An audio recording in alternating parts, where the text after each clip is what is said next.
Hello, we're back. I know that I told you that we're supposed to have the English class, but it didn't happen. I don't know why.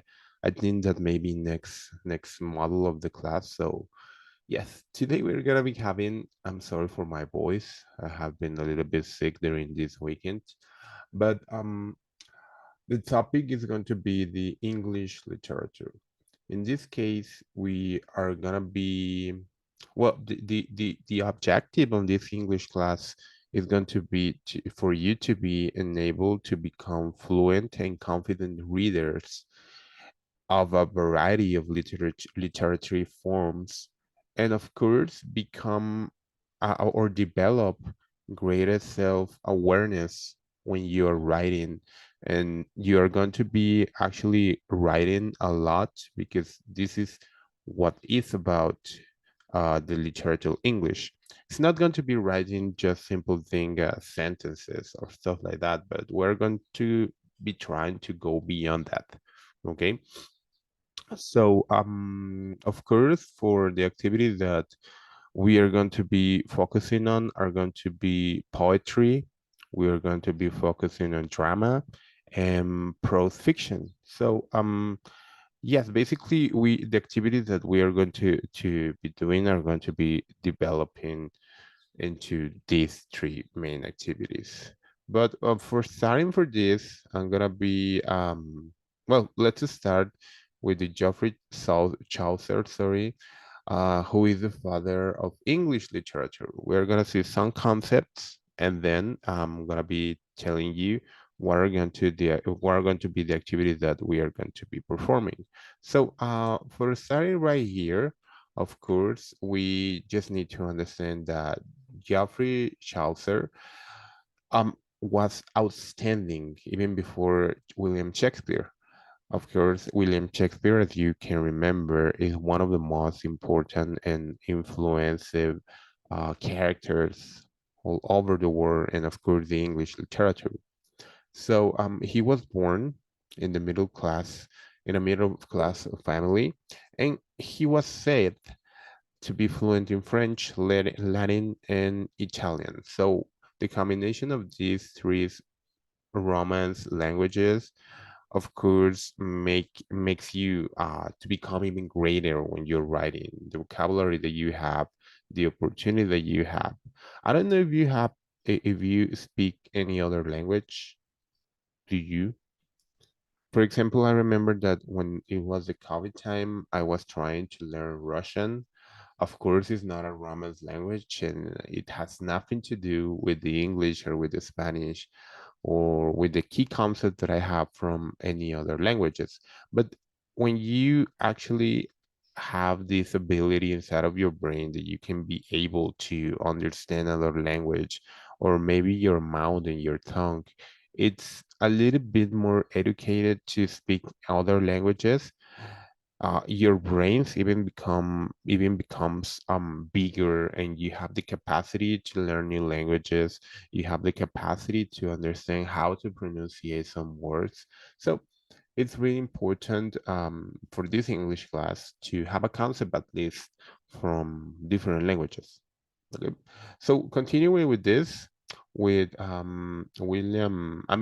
Geoffrey Chaucer, his most important poem was the Book of Duchess, a dream vision of a elegy from Blanche, Duchess and Lancaster, who died in for a plague. Continue with with this. We are gonna be checking a little bit about the Geoffrey's literature works. So these are some of the most important that he has. Of course, there are going to be well, there are poems.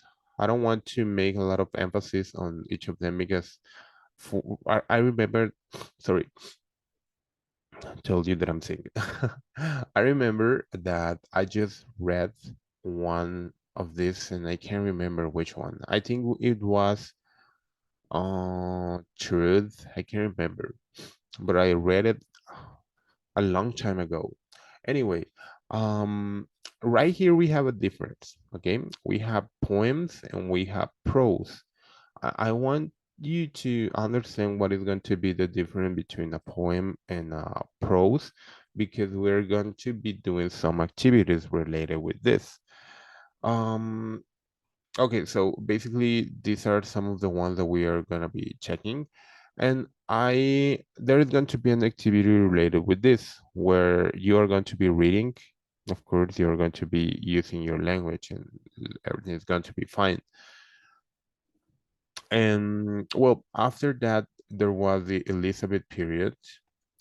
And in this part, according with this is like in Mexico, the golden time of the cinematography.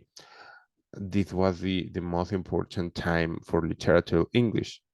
So this was the most splendid in the English history literature, and literary works were characterized by immense vitality and richness, the flowering of poetry, and the golden age of drama. The most noted poet of this period was William Shakespeare. From Shakespeare, to be honest, I just remember that I read like two uh, prose, I think, or drama stuff. And the one was what is the name? Romeo y Julieta, I think, is the one from him, and I think that one. I remember. Yes, I just read Romeo y Julieta, and any other English writer. I just remember Oscar Wilde. He was my favorite. I remember that I have like a autobiography of him or many books inside of one. But yes, about William Shakespeare, I just remember a little bit of them. But I just remember that William Shakespeare is one of the most important in this case. So the Queen Elizabeth, the most regal monarch at that age of monarchy, was a key figure in influencing the life for her constituents. Sorry, she was a great advocate of peace and order, and of course, the high age of aristocracy and the golden age of English literature. It was some of the keys and the most important things that happened at that time. So, significant days during this period in 1492, the discovery of American opening of entirely the world, sorry.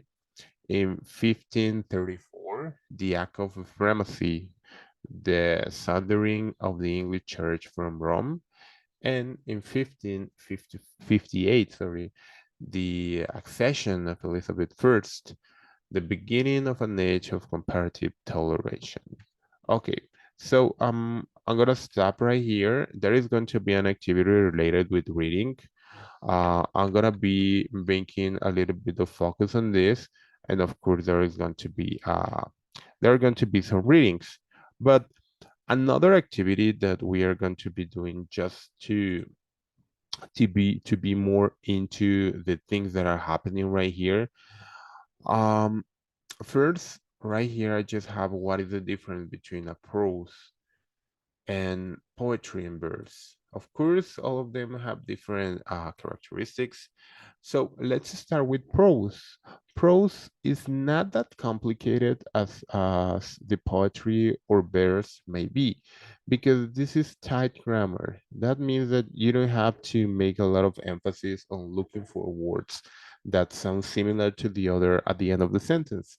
It's going to be a little bit like a normal text, but of course trying to be very cautelous with this, or very I can't remember what the word, so I'm gonna say cautelous with this, that you have to be just focusing on the thing that you are going to be writing or you're going to be reading.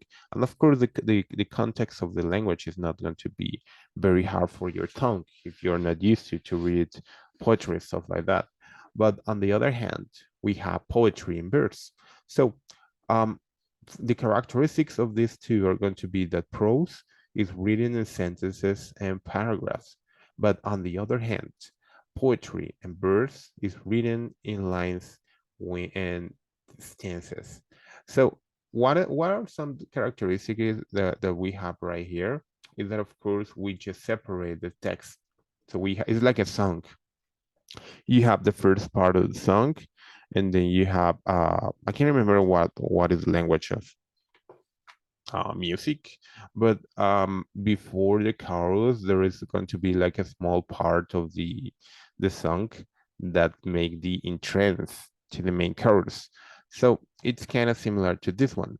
And of course, in the tight grammar or in the prose, you have paragraph of sentences. So that means that it's not going to be separated. It doesn't have to make rhymes. Of course, it's just going to be a text.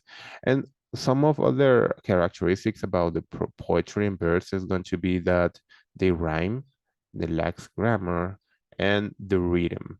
Of course, when you're reading a poetry or a verse, you have to make a lot of emphasis about the way that you are reading it, because I remember that you overreact your voice and your accent for making it a little bit more clear. Okay, so there are going to be two activities that you are going to be doing. Some of them related with reading and making a summary, and the other one is going to be about the poetry and verse. Of course, these activities are going to be in the um, Word document. So if you have any doubt, just let me know it. And remember, you have time to complete it before the next week. If you have any doubt, just let me know it. You have my number, and I will see you next week. Have a nice one.